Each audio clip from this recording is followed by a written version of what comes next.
Welcome to episode 46 from Best Book Bits. Today I'll be sharing Stephen Schiffman, 25 Habits of Highly Successful Salespeople. This book was published in 1991 and weighing in at only 128 pages. Join the hundreds of thousands of salespeople who followed Stephen's advice and watch your performance soar. Stephen lets you in on the industry's best kept secrets. Learn how to convert leads to sales, motivate yourself and motivate others. Give killer presentations, and keep your sense of humour. This is my take on the best book bits I found worth capturing. If you like what you hear, I strongly suggest you buy the book using the link in the description. So without further ado, I bring you 25 Habits of Highly Successful Salespeople. Remember that your prospects are more value conscious and more information conscious than ever. From the first instant of your contact with a new sales prospect, you must be prepared to demonstrate your patterns of success with previous customers, and you had better be able to discuss, chapter and verse, the specific benefits you've delivered. Prospect a recognized expert in your business area. You must demonstrate to the prospect that your organization brings a unique and impressive knowledge and skill base to its business relationships. You must take an aggressive presentation stance that does not necessarily focus on the prospect's own perceived needs. You are responsible for helping to define the requirements. Ask people what they do, how they do it, when they do it, why they do it that way, and how can you help them do it better. The successful salesperson today is more attuned to the do than to the need. Prospecting for tomorrow and maintaining a prospect base. Make no mistake, you're going to have to fight to win and keep customers. Intense competition is a fact of life in today's market. The time for complacency in sales, if there ever was one, is long past. That of consistency, sending and reinforcing the message that is good business decision to trust you. The successful salesperson makes a good leader because he or she inspires trust. I think that the truly successful salesperson today, and by the way, that is what I see in world-class sales forces, have the personal magnetism and the self-assurance to say to people, follow me, and thereby win long-term happy customers. That kind of authority only comes with complete unflinching confidence that you can deliver results for your prospect. If you're right, your customers trust you and follow you. Relationships are built on trust, and trust is built on evidence of all kinds. Ask important questions. Ask real questions. Never waste the prospect's time. You came here on a business appointment. Ask this question just out of curiosity, Mrs. Allen. How did you get this job? Have you ever used any of our widgets before? Just out of curiosity, what widget are you presently using? Tell me something. What do the next 6 months look like for you in terms of widget use? Mr. Prospect, at this stage, I'd like to ask a couple of simple questions that will help me find out ways we can help you. We don't live in a perfect world. We live in a world of complex people who have complex thinking patterns. You need that information. You need to know there is still a problem to be worked on. If you don't know where there's a problem, you won't be able to close the sale. And it's far better to isolate a problem through a consistent system of sequence updates, as I like to call, then wait until the last minute. Ask for the business and then find out there was something important you should have been paying attention to but weren't. You must identify what is important to any given prospect, then learn how to appeal to those values.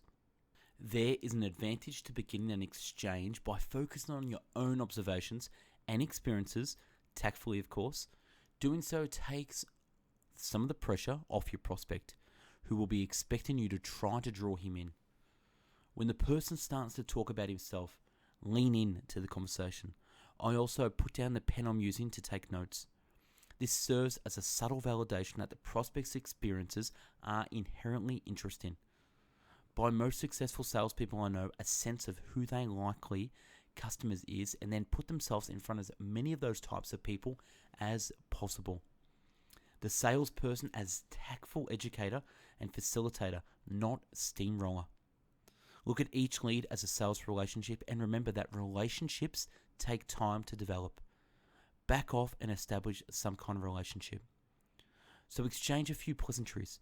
Get a feeling for the kind of person you're talking to. Do you mind if I ask what prompted your call? Ask to set up an in-person appointment. You need to establish a personal bond. Don't assume you've got a sure thing. Sales is a numbers game.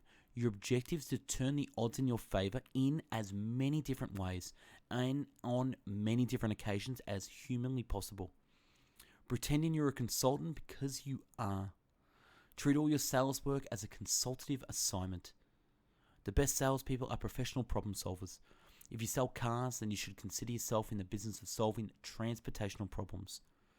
The dictionary defines consultant as to sell advice, information, or guidance from. To me, this definition encapsulates exactly the relationship between a qualified prospect and a professional salesperson. You as a salesperson are always there to advise the prospect as to ways you can help solve existing problems, to provide all necessary information relative to solving those problems, and to provide the necessary guidance that will result in the harmonious professional association. Asking for the next appointment while you're on the first visit. Taking notes during your meeting with your prospect can be one of the most powerful sales tools. Taking notes puts you in a position of authority and control. One of the best ways I know to combat the "here I go again" sensation, and that's a danger for even the very best salesperson, is to produce a customized written plan for your prospect. Listening is the first part of the secret, and identifying the mutually accepted solutions is the second part. You're a doctor. It doesn't matter how many patients you've seen before. This one is the only one you're seeing now. Referrals are the lifeblood of a successful career in sales, and yet salespeople are usually terrified to ask for them. Enthusiasm builds bridges. Talk about yourself, but be humble. Talk yourself up. Yes, there is a definite risk here, but in my view, it's a risk worth taking. Try it with your next prospect you see. I advise you to tell the truth to your client. Building bridges. Salespeople are relationship oriented. They build relationships on trust and personal contact, and they live and die on the strength of those relationships. Selling yourself on yourself. Be specific with your goals and your rewards. Perhaps your dream is to own a Lamborghini. Yes, you do need a lunch break. No, you shouldn't work through the noon hour. The things I worry about never happen. Realize how important attitude is in sales work. Time for yourself means making sure you're at the best when dealing with others. Your winning edge, information.